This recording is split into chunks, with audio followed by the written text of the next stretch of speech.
Greetings and welcome. My name is Narisa and I'm the host of today's ASQ Lean Enterprise Division webinar. We hold these webinars once each month and they are free to all our members. Our webinars are recorded, so previous webinars are available on the ASQ Lean Enterprise Division YouTube channel. Our topic for today, our topic for January is Change, Leadership and Neuroscience, and the presenter is Nicole Limio. January 9th, 1:30 Eastern, 12:30 Central, and 10:30 Pacific time. Our topic for today, the 12th December, is Lean Webinar, TPS in a non-factory setting, and the presenter is Alan Michaels, MS, CSP Training, and Continuous Improvement Manager, Alabama State Port Authority. Some logistics. Everyone will be on mute, but you are free to post questions to the presenter, Alan Michaels, as you think of them. Alan Michaels has reserved about 10 minutes at the end to answer your questions, which we will take one at a time. And here's Alan Michaels.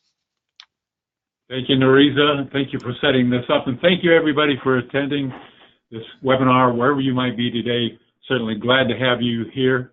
And we're going to be talking about adapting or modifying the Toyota production system to non-factory settings. And why I picked this topic is because it's probably one that we need to talk about and maybe haven't talked about very much before.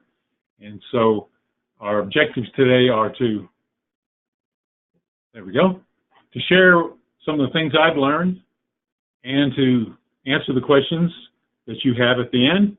And the third one is very important to me, plant a seed here today that we can continue networking after today, whether it's by telephone or by email, and I'll leave my email address with you. At the Alabama State Port Authority, we have done Lean in two parts. In part one, I was not here, but Jeff Siniard, whom I still work with, back in 2004, wrote a paper in which he said, quote, "There's very limited amount of Lean activity being applied to bulk handling facilities across the country. And the work that UAH, which is University of Alabama, Huntsville, is doing at McDuffie Coal Terminal could be used as a model for facilities nationwide." I totally agree with what Jeff had to say. And by the way, bulk handling, I'm going to be talking a lot about coal, but we also have bulk handling of metals and wood and paper products and so on here at our port facility. Also up front, so I don't forget to thank Jeff and Dr. Nick Lloyd. They have been very helpful to me ever since I've taken over the Lean program in 2017. My contention is that the Toyota production system, with some adaptations perhaps needed, maybe you can do all of it, will work for you where you're working at today.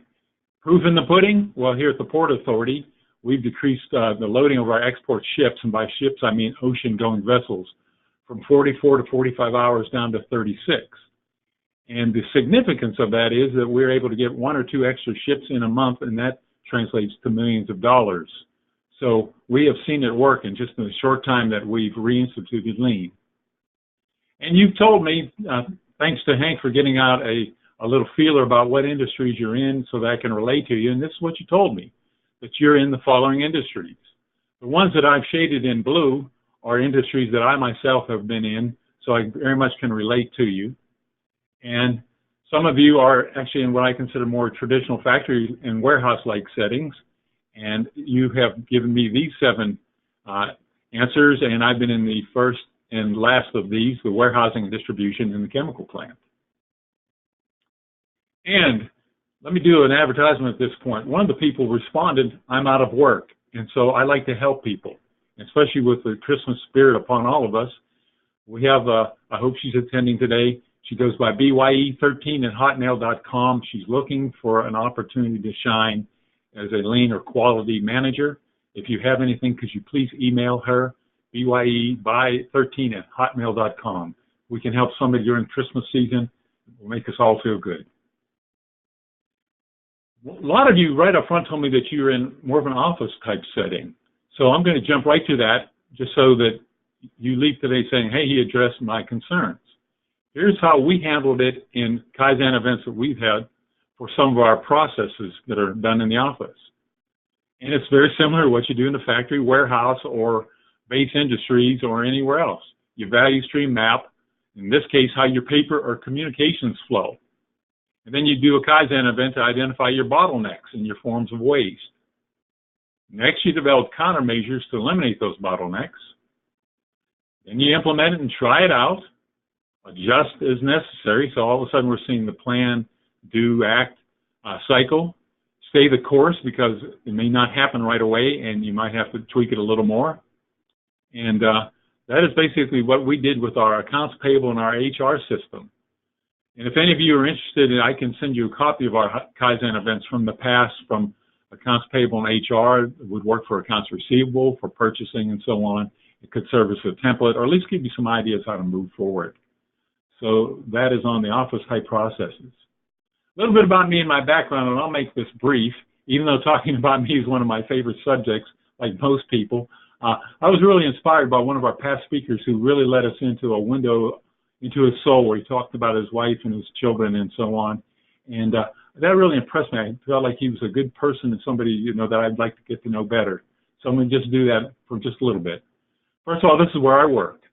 And this is what the webinar is based around. We're the Alabama State Port Authority in Mobile, Alabama, southern part of the state. We border on the Gulf of Mexico and have some rivers feeding into us. About the 11th biggest port in the U.S., number one in coal exports, primarily metallurgical coal. We're not the biggest in North America. Canada has one that has more volume and size than we do, but we're the biggest in the U.S. And we do other things besides coal. And I'm also going to let you know some of the base industries I've been in where we have used elements of the Toyota production system, but only used a few of them. When I was in aggregates, we used the 5S because our shops and garages were a mess. It was hard to find things. They just looked terrible, and they were tripping hazards. We also used the total productive maintenance side of things, where we had longer life fluids such as oil and antifreeze, so that we didn't have to change those fluids as frequently and could keep the machines running longer. And then we worked to increase our mean time between breakdowns or just prevent breakdowns altogether. So that was one experience I've had in the past. Another one was in construction, where it costs you to go back and do rework, like all lean activities can relate to.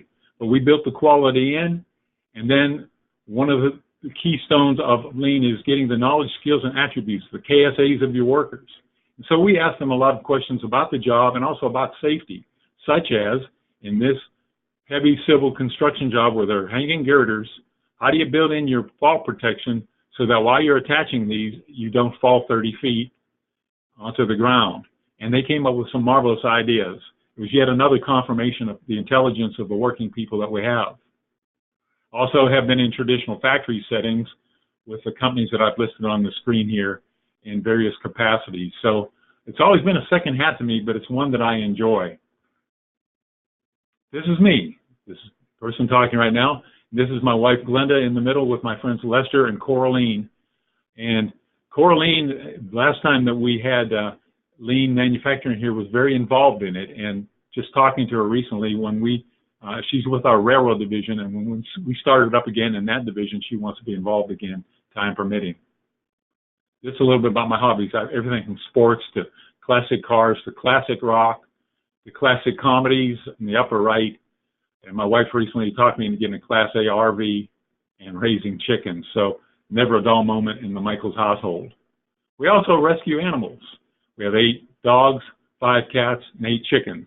And at this point, some of you might hang up and say, this guy is crazy, but I love animals, and these little sweet little spirits. The white one in the Pomeranian is right now recovering from hip surgery. She won't be bouncing on her back legs like that for a while, unfortunately. But they're just wonderful. I come home from work every day, and they're all 8 trying to get to me first through the front door. Enough about me. Let's discuss the topic at hand. Why did we choose the lean enterprise in the port for our port in the first place? Like everybody, we wanted to flow material through at a faster rate, unloading the coal, managing it, making sure that it goes in the proper stack so that our customers get the right kind of coal, because we have 2 types. We have steam coal and we have metallurgical coal that goes into coke, which goes into making of steel. And then we wanted to load our ocean-going vessels more quickly and avoid demurrage. So that was our driving forces. We actually have done lean in 3 parts here. Back from 03 to 09, the dates shown on the screen, Glenn Reeby, the late Glenn Reeby, unfortunately had the program, very enthusiastic person from what I heard, very nice person. And his Kaizen teams, from looking over their past reports, did a wonderful job, but he was not supported by our former management team. And I looked at that and I say, why would a management team not support somebody? And what I have found out is usually there's a lot of human pride there. It's like, hey, don't you think we thought of that? We just haven't had the time to implement it. And so that pride type thing sometimes keeps the management team from supporting your lean enterprise team. Then in 09, there was a period of hibernation up through 17, and it was brought upon by a layoff that we had. There was a feeling that we ought not to be paying for consultancy to help us with our lean program when we were laying people off. And I would agree with that decision, because it would just stick in the craw of people. And then sometime in 2016, I'm a member of a group that meets periodically with our director here, and he was talking about challenges we had, and I happened to say, you know, Mr. Lyons, it's not just your problem, it's all of our problems. How can we help? And I think that resonated with him, and he found out that I had a background in lean and asked me to head up this program in our part 3. I have the guidance from the University of Alabama Huntsville people, but to be honest with you, I do have to nudge people at times to keep progressing forward. Another thing that we changed is we increased safety on the Kaizen teams. When I looked at some of the old events, we had people out doing Kaizen activities and not wearing the protective equipment. Both Glenn and I inherited a bunch of problems, and why I bring these up is I want to see if you can relate to them, and if you can, please enter it in the chat box. But we have a run-to-failure mentality, running the machines until they break down, and then they put you on a different machine. And how I addressed this is I went to the workers and said, hey, listen, you told me that you love running stacker number 5, you don't like it when it breaks down, and you have to run stacker number 3. What can we do to make sure that you run stacker number 5 as much as you want to? And we were able to gather ideas from people. We accepted some second-rate conditions. For example, in one of our Kaizen events, we noticed that an actuator that was actuated by pneumatic controls had broken down, and it was being replaced by a system of ropes. It looked like something Fred Flintstone had installed. And guys didn't like to have to do the adjustments through the rope system. They told me that in the old days, the other system worked fine. It just broke down one day, and no one repaired it. So we went back and made sure that we took care of that issue. Our housekeeping here was terrible, other than in our mobile equipment garage, and I'll talk about that more later. Obviously, when you restart a program, there's skepticism because they felt like it didn't work before, or they had good ideas that didn't get implemented, and I certainly can understand the skepticism, and I addressed that right up front when we rolled it out. Notice a lack of standard operating procedures and training, that operators were doing things their own way instead of the most efficient way. Also notice a lack of supervisory buy-in and accountability. A lot of them divorced themselves from the lean program and felt that they had other things that they could spend their time on. Maintenance is a big concern. As a matter of fact, after my webinar today, I'm going to our weekly maintenance planning event. It's just an outgrowth of one of our Kaizen activities, and we're talking about how we're now planning instead of all the time just firefighting. And finally, a problem that we had was customers were sending us a mixed message. Whenever we wanted to take a machine down for maintenance, and they often mention in their audits that our machines did need maintenance, but we want to take it down, and they'd say, no, we got a vessel you got to load. Can you do it another day? And we kept getting that kind of a mixed message. They didn't like our lack of maintenance, but they never gave us time to do it. So we sat down with them and got some of those issues straightened away. Can you relate to what I'm talking about? And again, please let me know if you can. So our path to becoming leaner port, our strategy overall that both Dr. Nick and Jeff set up for us is integrate lean into our strategic planning. I recommend that for anything, whether it's lean or safety or whatever it might be. Weave it into the very fabric so that it's not an add-on. Then we champion efforts through a lean steering committee. And their advice is something I take very seriously. We invested in and trained our employees on both lean principles, and then once we changed our procedures, the new expectations, the new procedures.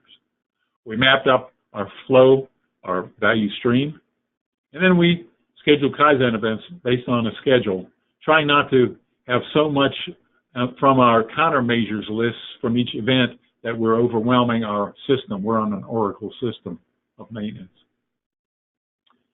You're probably familiar with the house on the top there, the Lean Enterprise Continuous Improvement House.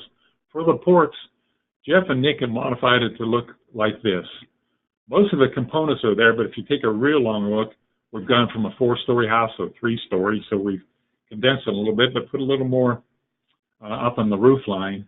But really, the only thing that we've removed from it is batch reduction, because in our case, thank goodness, business is good and we want to really produce. So you might be asking, because maybe you are new to Lean, or this is a new assignment to you, or something like that, but you might have that puzzled look on your face. So just to share our experience, we first identified what do we want to do and why. Then we selected our Lean Steering Committee, and that was an interesting process. For example, one of the people that was brought up was a fellow named Kenny. Kenny sometimes rubs people the wrong way. He happens to be my favorite, and he's the best member, in my opinion, on the Lean Committee, but they said Kenny's too opinionated. He doesn't tell you what you want to hear. He tells you what you need to know, and so on and so forth. And our deputy director, who was helping us put this team together, said, Kenny's exactly the kind of person we need on the committee. Yes, we want Kenny on the committee. And we have him and another fellow named Mark that's pretty much like that too. They speak their mind, and Mark is really honest a lot of times when he sees the issue of management not managing. So all the Lean Committee people add a lot, and it's an interesting blend of people from the hard-hitting Kenny to the softer ones like Roy, who are a little more diplomatic in how they present things. This may look busy to you, but all of you have done that. You've kind of mapped out the flow of your materials. And so we mapped it out from where coal comes in to when it goes out in the right-hand side there, and broke down each segment into what our goals are. And then we measure ourselves against those goals. Then we formed cross-functional Kaizen teams. And we trained them because a lot of them had never heard of Kaizen and really didn't know what Lean was. Some of them were even worried, did Lean mean that we were going to be laying people off because we were, quote, efficiency experts, end quote, which was not the case. So we trained our participants each time we have a Kaizen event on the basic principles and what are the deadly weights and what to look for, and just make them more comfortable in the role that we're giving them over the next 3 or 4 days. Speaking of the deadly weights, sure that you're familiar with these. As most of you know, it spells downtime. At one time, there was not the N. They went back and added the 8th deadly waste, which I very much agree with. Defects, overproduction, waiting, in our case, it's at shift change time, not using the knowledge, skills, and attributes of our people, transportation issues, inventory, motion, and waste of excess processing. So we taught them what to be looking for. And probably all of us on this line today are guilty of one or more of these. So we go out and we start observing. Our first event was at a barge unloading facility where we unload coal. And we noticed that on the left, the picture there, some of our customers are sending us coal that has bits of metal in it. We then had to buy some huge magnets from Italy and install those and maintain them and clean them from time to time, and also get back with the supplier saying, is there any way you can keep some of this big trash out of there? Our customers don't want it. The picture on the right is some of our own self-induced trash, pieces of rope, and sometimes bottles in there. Customers, again, very much complain, and I don't blame them. That's not what they're paying for. Another event we did is we went down a value stream is looking at our car dump. We dump 2 cars at a time into hoppers that are below them, and we noticed several things. One is that one of the operators that we observed, he would tilt the car dump halfway and then stop, and we found out that's the way he was trained, which he was trained incorrectly. But we also looked at another problem, and I want you to pay attention to the spray bars in the photograph. And I'm going to the next slide to take a closer look. Our goal with these spray bars is to make sure we don't leave coal on the top of the rail cars as it goes to the communities. They don't like it. I don't blame them, the people in the communities. One question that comes up that I brought up is, why are we using water? Maybe a mechanical scraper would work. That's something we're investigating. It met with opposition because it's something different, but I'm not giving up on that one because I happen to feel there's some value to it, because not only are we missing some of the coal on the top, but it has such force. We need to adjust those sprayers, by the way, if we're going to stay with that system, but it's covering up and shortening the life of that pump over there. Another Kaizen event we did was the people that are next in the value stream, after the barges are unloaded, they should do it in 3 passes and leave no more than 10 tons of coal. Well, 3 of these fellows are on the Kaizen team. The one on the left is the operator waiting for the coal. He was going to empty it out, and we'll show you how they do that. But first, a little bit about our observation. I got ahead of myself a little bit, excuse me on that. But using the knowledge and skill of our people, that's Chad on the left. He, after these events, became our trainer once we agreed on what's a good standardized procedure. The man on the right is Kevin. We call him Big Daddy, and he's very active in the union, active on the Lean Safety Committee, and on our Safety Committee. So, Lean Steering Committee, excuse me, and our Safety Committee. And he's a guy that just really gets involved in everything, like people like him. Very good, both of them good men. Anytime we hold a cross-functional team event, we list what experience we bring to the table. In this case, it was 113 years of experience, and that's not even really true. Jim at the bottom there, the electrical supervisor, he has 4 years here at the port, but he had 20 years in the military and another couple companies before he came here, so we really were up another 20 years above that in our years of experience. I listen to people like that. They paid their dues. We looked at our waste of inventory. Our central warehouse is too small. Some of these parts are far from where they need to be. They're out in the weather, and we need to 5S and get rid of some of the trash. So that was another waste we found. Wasted motion, back to the barge unloader, step 1 of our value stream. Each operator ran at a speed and sequence they thought was best. We found that it's best to do this job in 3 passes, and some of them were taking 4 passes. People doing 3 passes were getting the job done within the expected time of 70 minutes. The other ones were taking up to 4 hours and not doing any better. In fact, sometimes doing worse. And so we, using the idea of visual factory, posted not only in procedure, but laminated this and put it right in the operating cab. But here's our expectation of operating speeds at each pass. And trying to get the supervisors to go down and just check on this once in a while, make sure it's being done. Also, we looked at our control panels, make sure they're simple. Sometimes I look at control panels and I see about 50 buttons, and I'm wondering, how is it that people don't make a mistake and hit the wrong button? There's so many buttons there. It's so confusing. There's visual overload. Now, remember the one with the 4 men waiting around? Well, one of those men operates a remote. When the barge gets unloaded, it goes over to the cleanup station, step 2. And should be no more than 10 tons on there. Well, they were leaving 80 to 100 tons. That creates more work, wear and tear on this bobcat, or excuse me, in this case, a cat, 279, and takes time and builds up a big stockpile where we don't want it to be, and we have to haul it out with trucks, so that's extra transportation. So we're looking at ways of how do we get people to send over more than 10 tons of coal at the bottom of these barges so we don't have to spend so much time and energy cleaning out 80 to 100 tons. Definitely wasted effort. We noticed some positive changes. Referred earlier to our garage using the 5S, and even during that period of hibernation, they stayed the course. However, in the old method, the garage manager, he conducted weekly 5S inspections himself.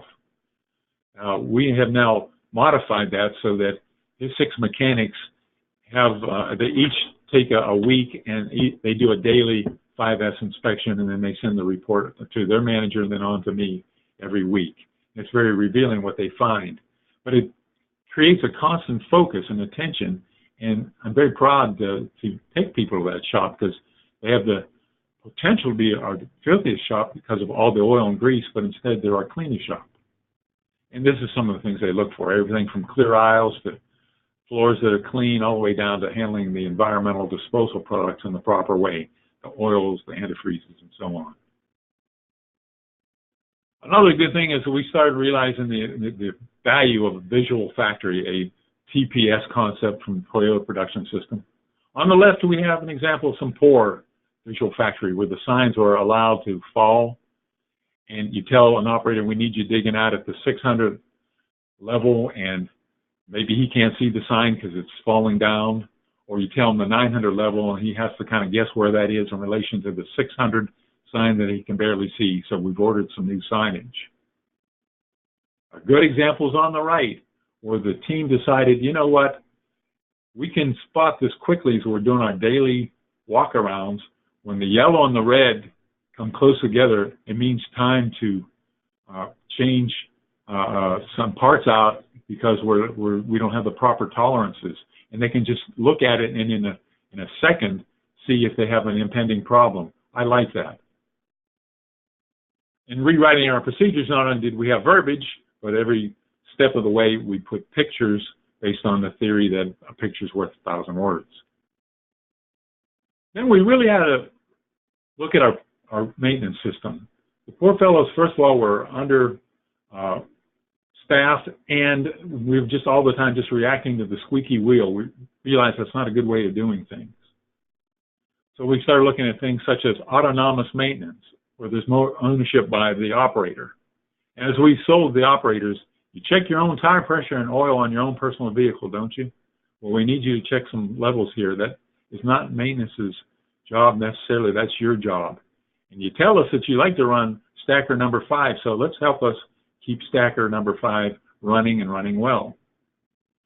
And we're looking at ways of preventative maintenance, predictive maintenance through our analysis of our oil samples, a weekly planning session that I'm going to after this meeting, and we've set a goal of 80% or more reliability with our equipment so that it's up and it's running the way it should when we need it.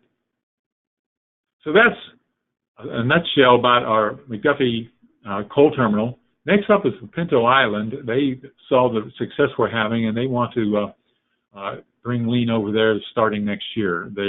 Right now, the biggest concern is the barge staging area is taking too long, and they want to see if we can apply some lean principles, some TPS principles, to get the barges in and out safely, and but quickly. And so these are people that move huge slabs of metal that come up from Brazil, and we send them up the river to some companies in Calvert, Alabama that process the steel. So these cranes have huge magnets, and so it's a really fascinating process to have going on there. The railroad, of which Coraline works, they did Kaizen events in 2006. They've kind of slid back a little bit, so they want to get it back to the way it was. And so we'll be going there after we get Pinto going. And we'll see if there's any other areas that they want to have our Lean Enterprise program. And we're always looking for other opportunities in our other bulk handling areas or some of our office type processes. Again, our value stream map, and this is our metrics, how we're doing against it. We have set these goals, and every day we look and see how we did, just like you do, against the goals that are listed here. The number of trains per day in the car dumps that you saw, how many vessels we load and unload, and so on. And then we communicate our results.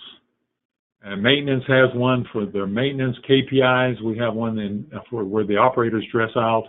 And one of the things that catches their eye, they go over in the lower right of the screen and just want to see what the weather patterns are. And then all of a sudden they're looking at how they did, and they like to compare themselves to other shifts. It's created a little bit of competition between the 4 shifts.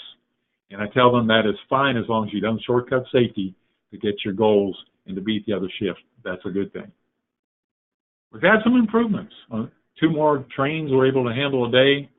The car dump, we're getting it down to 6.5 hours to unload a train. It used to take much longer. It's 35% improvement. And we're able to, as I mentioned earlier, get 1 or 2 more ocean-going vessels each month. Our next step is to inspect what we expect, trust but verify our audits. That's where we're at right now, to make sure that we're sustaining what we promised we were going to do. Now, there's some lean concepts out of the TPS system that would be a little bit difficult for us to do here. One of the Kanban cards. Our variation of it is just getting on the radio and asking for what you need. It's certainly a good system in a factory setting. It just doesn't work for us, how spread out we are. Batch reduction, as mentioned earlier, is not in our picture right now, thank goodness. And quick changeover, we might not be changing our dies, but we're not getting our operators into the seats fast enough on what they call a hot seat exchange at shift time, so we're working on having that happen, because when the machines are just sitting there idle, we're not making money, as you can well imagine. Some more tips that came from the report from Jeff and Nick is they found an error that organizations often make is trying to force the use of certain lean tools in situations where they do not fit.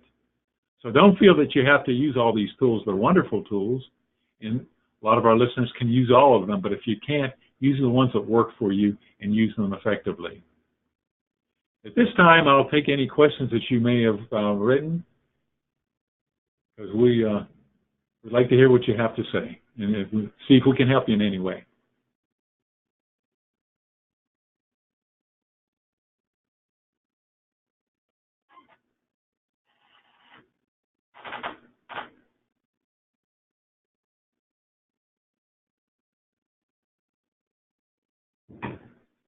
Has anybody written any questions in? If not, remember, you can contact me at a.michaels@ASDD, Allen, Sam, David, David stands for Alabama State Dock Development, ASDD.com, a.michaels@ASDD.com, in case you think of something at a later date, or in case you want to start this networking effort.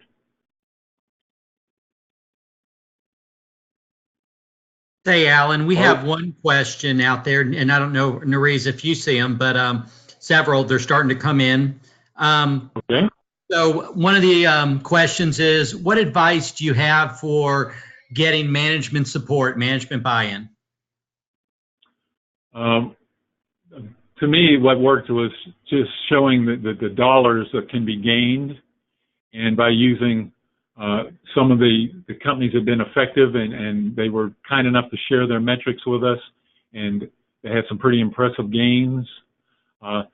Sometimes the customers drive it. That was the case with us, where they said, we're not happy with some of the things that are going on here. Some of the communications between the stevedores and the operators, and some of these bottles that are here. And we actually had a customer from Japan call in, so that was a real motivator, because we want to keep our Japanese customer very happy.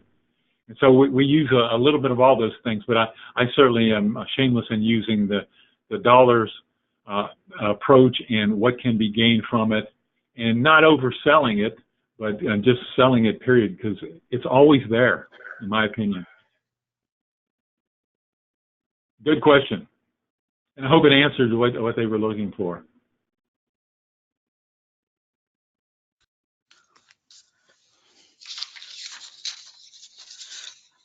Do we have any more questions? Can we wrap this up then? Audience, do we have any more questions? I don't hear anyone. Okay. Well, again, everybody, I appreciate your attendance. And Alan, can you hear me? I sure can. You had one out there, and I might have muted myself, but besides dollars, what other KPIs were the drivers of change besides dollars there? Another one was just some of those numbers that I quickly put up on the one screen, where it's how many tons per hour you're getting, or how many ships you're getting in a month. And our new general manager down at our McDuffie coal terminal, for example, is very good about sharing that information on a weekly basis when he has morning meetings with his crews, and he thanks them for what they do. And he said, back a year ago we were getting 12 vessels, and now we're getting 14, and that's thanks to you. And that helps ensure that we don't have to go through another painful downsizing like we did in 2009 and 2016. And some of those people were through the downsizing, or family members were, so that's a motivator that we never feel that pain again. And just some of the pats on the back, we try to use that motivation. And one can also take some before and after photos of how things were and how they are now, and just remind us of the gains we made. So those are some of the other approaches, just the human, we appreciate what you're doing approach, besides the KPIs, which are volumes and dollars. Another one following up to that, Alan, was some of the demurrage or the dormant time. How was that really some of the drivers for some of your change? Well, when we weren't as conscious of our time, we sometimes would have ships sitting there for, say, 55 hours when we had to get them out in 44 hours. And there's a certain fee schedule for that, because people are waiting on those vessels. And same thing with our barges. And so that was just money that was being spilled down the drain, and we had to stop that from happening if we wanted to be more profitable. Plus, keep our customers happy, because yeah, we're in a good location, but there is competition here in the Gulf Coast, and even not too far away on the Atlantic seaport. So we do really value making our customers happy with our performance. I have probably a final question, Alan. Just in general, the challenges that you have seen through your career with really implementing lean, some of the obstacles or things that you would have to overcome. One of them is just all the things that are going on at once. A lot of people call those flavors of the month. And so timing and making sure you roll it out and tell people the why is very important, but just that you're competing against a lot of things. Even though we're having successes, for example, now at our McDuffie coal terminal, I still have to compete with a lot of things and sort of always apply a gentle, positive pressure so we can sustain our gains.